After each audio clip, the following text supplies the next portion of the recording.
যাত্রা শুরু হল ট্যাগর সোসাইটি ঢাকার ২৫ বৈশাখ বিশ্বকবি রবীন্দ্রনাথ ঠাকুরের ১৬৩তম জন্মবার্ষিকীর আগে সোমবার বিশ্ব সাহিত্য কেন্দ্রে যাত্রা শুরু উপলক্ষে সংগঠনের পক্ষ থেকে আয়োজন করা হয় সংবাদ সম্মেলনের।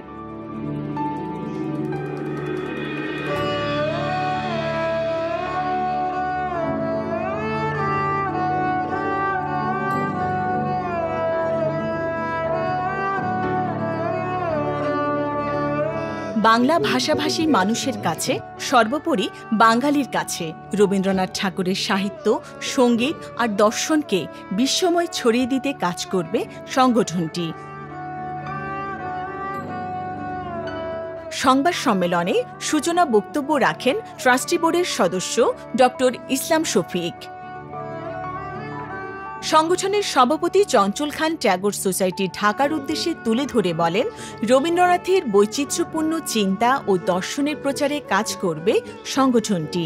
রবীন্দ্রনাথের যেই ফিলসফিগুলি আছে সেগুলোকে নিয়ে আমরা আরেকটু বিস্তৃতি করা, আরেকটু মানুষের মধ্যে পৌঁছে দেওয়ার চেষ্টা করা।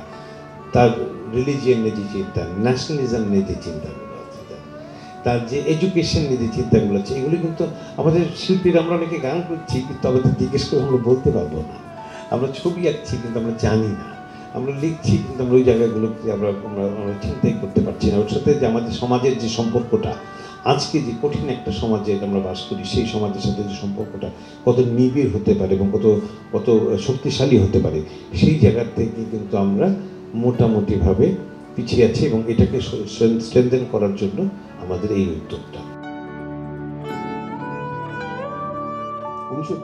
সংবাদ সম্মেলনে আরও বক্তব্য রাখেন সংগঠনের সাধারণ সম্পাদক আজিজুর রহমান তুহিন সহ উপদেষ্টা মণ্ডলীর সদস্য অধ্যাপক ডক্টর ফখরুল আলম, আন্তর্জাতিক ফ্যাশন ডিজাইনার বিবি রাসেল, বিশিষ্ট গণমাধ্যম ব্যক্তিত্ব খম হারুন, সিনিয়র সাংবাদিক বদরুল আলম, অধ্যাপক ডক্টর রতন সিদ্দিকী প্রমুখ।